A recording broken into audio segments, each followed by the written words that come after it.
اب خبر یہ آئی ہے کہ یہ جو معاملہ ہے سول جج عاصم حفیظ کی بیوی کے تشدد کا معاملہ ہے. تھانہ حمق میں 14 سالہ ملازموں پر تشدد کا مقدمہ درج کر لیا گیا ہے اور متاثرہ بچے کے مبینہ الزام پر اس کی والد کی درخواست میں مقدمہ درج کیا ہے. اچھا، بابر ملک ہمارے ساتھ موجود ہیں، ان سے بات کر لیتے ہیں. بابر، ایک کویسچن ہے یہاں پر، جب مقدمہ درج ہوتا ہے اور ایسے میں فریق، یہاں پر تو اصولاً ریاست کو فریق بننا چاہیے تھا، کیونکہ ان کو تو پریشرائز کر کے آگے جب معاملہ میڈیا پر ٹھنڈا ہوگا تو پھر آپ کو پتہ ہے کہ بیچ بچاؤ اور وہ ساری چیزیں ہو جاتی ہیں. تو ریاست کیوں فریق نہیں بنی اس مقدمے میں، مدعی نہیں بنی؟ جی بہت شکریہ. پہلے تو اشفاق، یہاں پہ یہ معاملہ دارالحکومت اسلام آباد میں ہی اس کو حل ہونا چاہیے. ایف آئی آر درج ہونی چاہیے تھی، گرفتاری ہونی چاہیے تھی. لیکن دارالحکومت اسلام آباد میں تشدد کا معاملہ جب سرگودا میں پہنچا تو سرگودا کے ڈی پی او، ان کو اپریشیٹ کرنا چاہیے. فیصل کامران، انہوں نے نوٹس لیا. طبی امداد کے علاوہ انہوں نے اپنا عملہ، اپنی جو ماتحت افسران تھے ان کو اس معاملے پہ لگایا کہ فوری طور پر جتنی مدد امداد ہو سکتی ہے قانونی مورلی وہ کی جائے. وہ سپورٹ انہوں نے کی، کامران فیصل ڈی پی او. اس کے بعد یہ معاملہ صوبائی دارالحکومت لاہور میں پہنچا. معاملہ یہ ہے کہ پہلے جو تشدد کے معاملات دارالحکومت اسلام آباد میں ہوتے رہے، پھر کہا گیا، رول بنائے گئے، قانون بنائے گئے کہ جناب اب جو گھریلو ملازمین کم سن نہیں رکھی جائے گی، بالکل لیبر قوانین کے اوپر سختی سے عمل درآمد کرایا جائے گا. نمبر ایک، پہلے تو ان کے پیرنٹس کو بھی کٹہرے میں کھڑا کریں کہ آپ نے اتنی کم سن بچی کو، گھریلو ملازمہ کو، یہ بھی قانوناً خلاف ورزی ہے کہ ماں باپ اپنی بچیوں کو غربت کے باعث لوگ مجبور بھی ہیں نا بابر. ظاہر ہے جب قانون کا اطلاق ہی نہیں ہو رہا تو غریب بھی کیا کرے، وہ کیا کرے پھر؟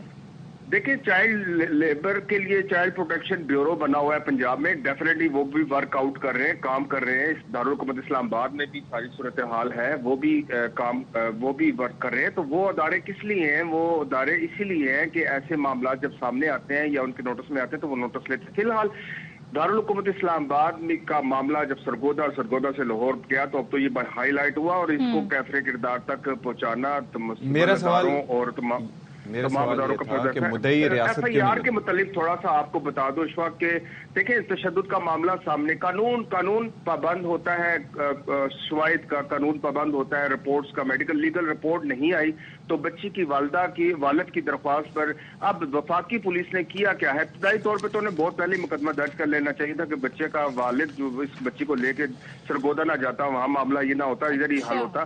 ایف آئی آر جو درج کی گئی ہے وہ حمق ٹاؤن تھانے میں دارالحکومت اسلام آباد پولیس نے جو درج کی ہے اس میں دھمکیوں کا مقدمہ اور حبس بجا میں رکھنے کا مقدمہ ابتدائی طور پر 2 دفعات شامل کی گئی ہے. پھر ہماری جب تشدد کہاں گیا؟ یہ جو ہم اس بچی کی کنڈیشن دیکھ رہے ہیں اور 6 ماہ تشدد ہوا ہے، اس کا ذکر نہیں ہے اس میں.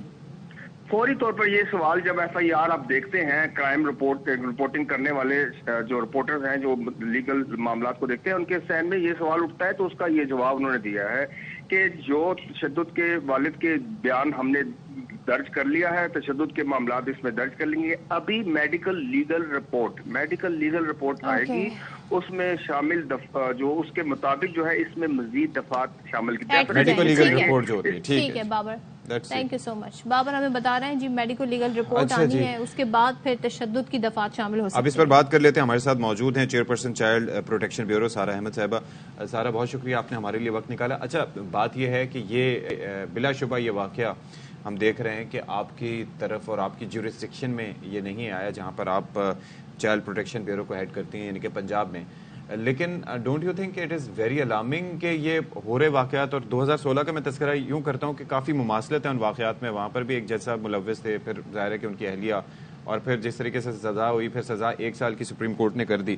یہ ہو کیوں رہا ہے ویسے آپ کی نظر میں؟ کیا ایسا، اور خاص طور پر وہ لوگ جو قانون سے کافی شغف رکھتے ہیں، اس کو پریکٹس کرتے ہیں، انصاف دیتے ہیں؟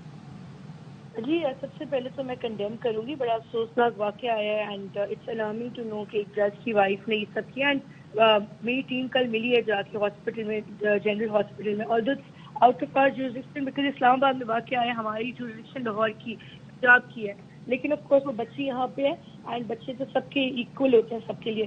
تو ہماری ٹیم نے جب وزٹ کیا تو انہوں نے مجھے کہ ٹی وی پہ تو فوٹیجز چل رہی ہوتی ہیں بالکل، لیکن ٹیم نے جو مجھے نریٹ کیا نا، وہ بچی خود بتا رہی ہے کہ اس پہ کتنا ظلم ہے، اس کی جو نیلز جو ہیں کھینچے گئے ہیں اور اس کی ہڈیاں توڑی گئیں اور بہت زیادہ مطلب اٹس ہارریفک. تو مجھے لگتا ہے پرسنلی کہ کوئی سائیکوپیتھ یہ کر سکتا ہے, کوئی نارمل انسان تو کر ہی نہیں سکتا ایسا کوئی بچے کے ساتھ. دوسرا آپ کہہ رہے ہیں کہ یہ ہو کیوں رہا ہے, آپ کا کوشچن بڑا پرٹیننٹ ہے. دیکھیں ہوتا یہ اس لیے ہو رہا ہے کہ سزائیں نہیں مل رہی, ہو یہ رہا ہے گرفتار ہوتے ہیں مجرم, لیکن اینڈ میں جو کنوکشن ریٹ ہے نا 1%. وہ کنوکشن ریٹ جو ہے وہ کیوں کم ہے سارا, یہی ہم جاننا چاہ رہے ہیں. اور لیبر قوانین کے تحت کہاں پہ کمزوری ہے؟ جیسے کہ ابھی جو FIR کٹی ہے اس میں اب سے بھیجا اور دھمکیوں کا معاملہ ہے, میڈیکو لیگل رپورٹ کا انتظار کیا جا رہا ہے, پھر تشدد کی دفعات شامل کی جائیں گی, تو کیا یہیں سے کیس کمزور پڑنا شروع ہو جاتا ہے؟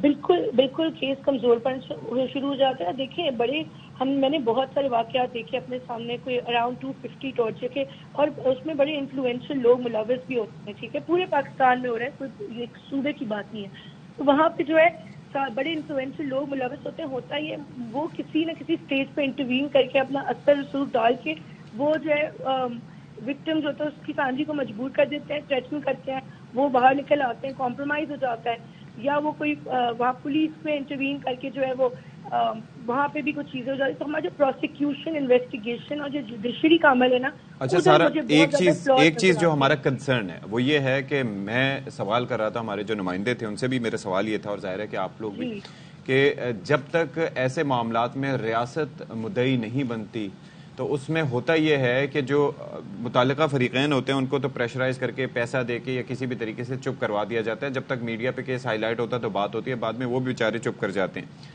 تو اس میں ریاست کا مدعی بننا کتنا ضروری ہے تاکہ سزا ہو کیفر کردار تک جو بھی متعلقہ فریق ہیں جنہوں نے یہ تشدد کیا وہ پہنچایا جائے. پتہ چلے تھوڑے عرصے بعد یہ بچی یہ پھر کتنا کسی کے گھر امپورٹنٹ ہے. اور جی دیکھیے ریاست کا مدعی بننا بہت امپورٹنٹ ہے, کیونکہ اس سے آف کورس وہ کیس زیادہ اسٹرانگ ہو جاتا ہے, لیکن صرف مدعی بننا نہیں, اس کے فالو اپ بھی کرنا اس کیس کا, کہ اس میں کوئی جو ہے وہ انفلوئنس نہیں ڈالا جا رہا, کوئی اس میں ملوث تو نہیں ہو رہا. بیکاز یہ جو تبھی رکے گا جب ہم جو ہے مجرم کو کیفر کردار تک پہنچائیں گے. تو عبرتناک سزائیں, مطلب سزا نظر آنی چاہیے نا, کہ یہ اتنے لوگوں کو سزا ہوگی, یہ تو کبھی ہوتا دکھنا چاہیے. بالکل دکھنا چاہیے. دوسرا یہ آپ کو پتہ ہے بڑا امپورٹنٹ کیس اس لیے ہے, یونائٹڈ نیشنز کا جو CRC ہے, UNCRC, اس نے پاکستان کو کہا ہے کہ آپ چائلڈ ٹریفکنگ ختم کریں اپنے ملک سے. یہ تو ایک پورا کنفرم کیس ہے چائلڈ ٹریفکنگ کا, کیونکہ بچی کو ایک جگہ سے دوسری جگہ لے کے جا کے کام کرا کے, it's a serious issue and crime. Thank you so much Sara Ahmed. اور سارا نے بہت کم وقت میں ہمیں بتانے کی کوشش کی کس طریقے سے جی قانون پر عمل درآمد مکمل طریقے سے نہیں ہو رہا, کنوکشن ریٹ بہت ہے, اور پھر سے ہم دیکھیں گے کہ یہی واقعات رونما ہوں گے. افسوس کے ساتھ کہہ سکتے ہیں اس وقت حکام بالا کو جاگنے کی ضرورت ہے. خدا را ان بچوں کے ساتھ یہ ظلم روک لیں.